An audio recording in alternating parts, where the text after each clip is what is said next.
No. There are 2 children here, 2 boys. Please play with us. Come on, have some fun. Who did that noise then? I heard it. Did you? Come on, have some fun. Who did that noise then?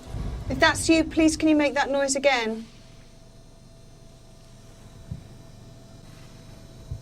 Did you hear that? Yeah, I did.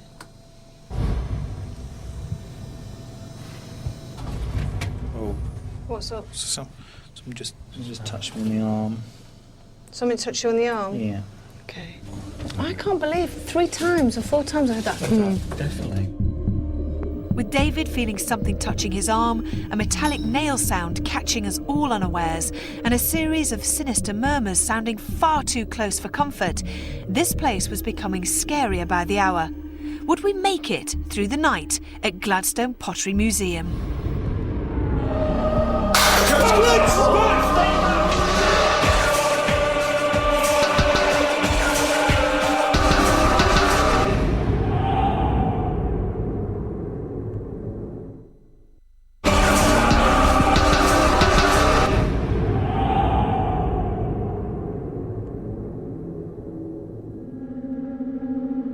Despite being integral to this region's creative past, most Haunted's attention is firmly focused on the amount of paranormal activity occurring here at Gladstone Pottery Museum. So whilst Ian Lorman leads a seance circle in the Colour Gallery, I venture outdoors and join David and Kath in the isolated and chilling kiln.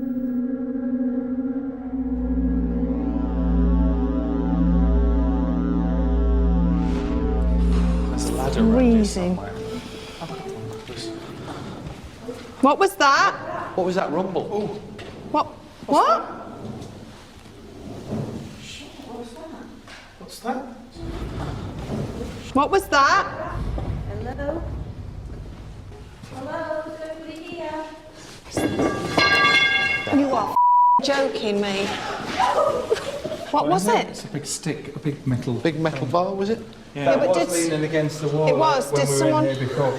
I don't think I knocked it. I was I didn't knock last it. in the line.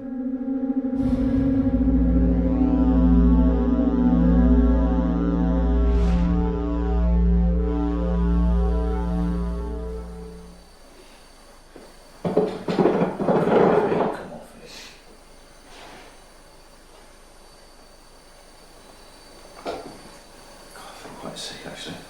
I feel dizzy. I feel just elated again. You feel scared.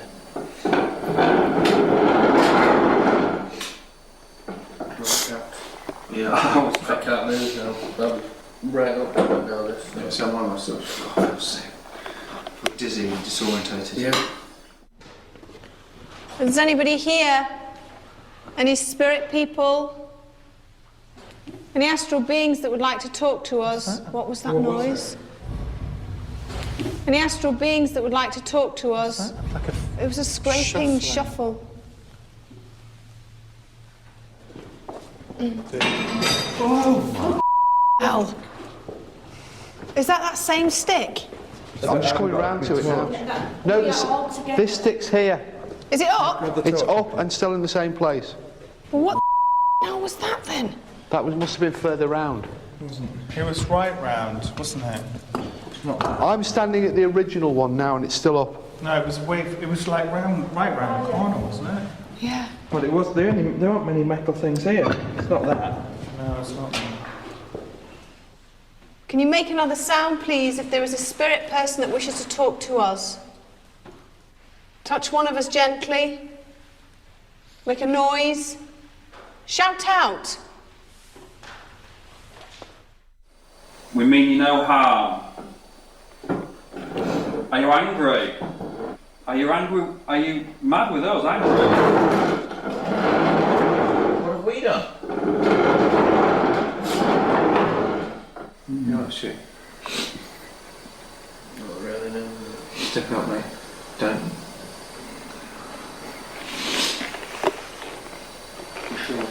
Step out, will you? Just chill and come back in when you're better. Yeah. Just take a deep breath.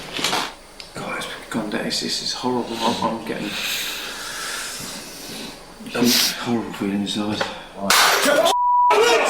Stay calm! Stay! Is that the light bulb above us? It is, it's the light bulb above us. Hang on, where's the glass gone? Has it not got anyone? Let's be safe. That's where it is. Where's it, Carl? Hello. Got from there to there then. Well, I thought it smashed like... Oh, I thought it was I thought down there like that.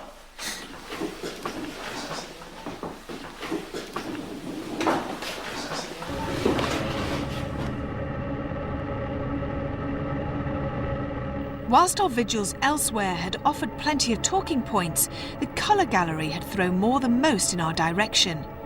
Could we connect David's earlier link to the moody and imposing man that seemed to have affected several crew members in this same room? And with a light bulb shattering on a shelf that lay several yards from any of our investigators, had we just witnessed further proof that Gladstone pottery still resonates to the memories of its productive past?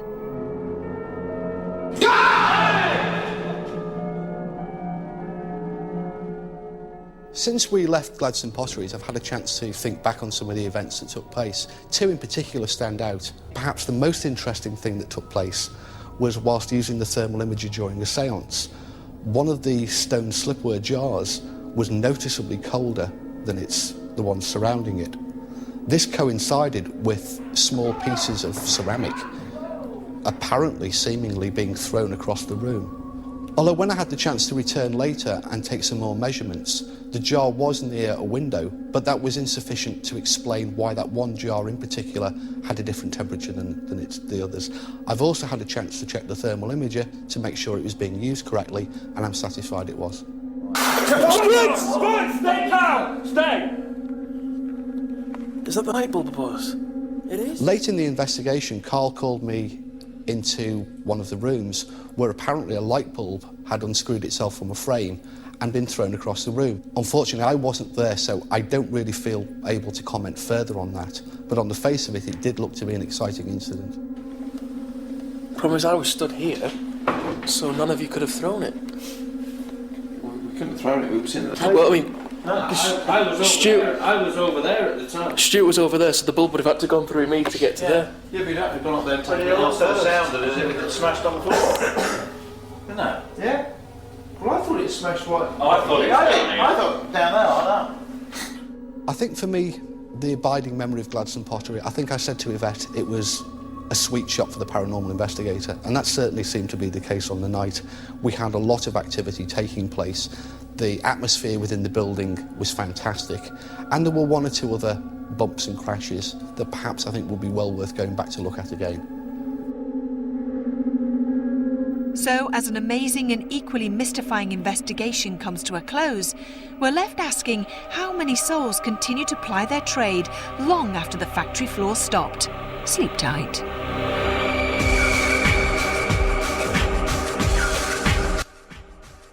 Think you're the greatest, most haunted fan on the planet? There's only one way to prove it. Go to livingtv.co.uk/most haunted and play the Super Fan Quiz. Great prizes to be won, over 18s only. See the website for terms and conditions.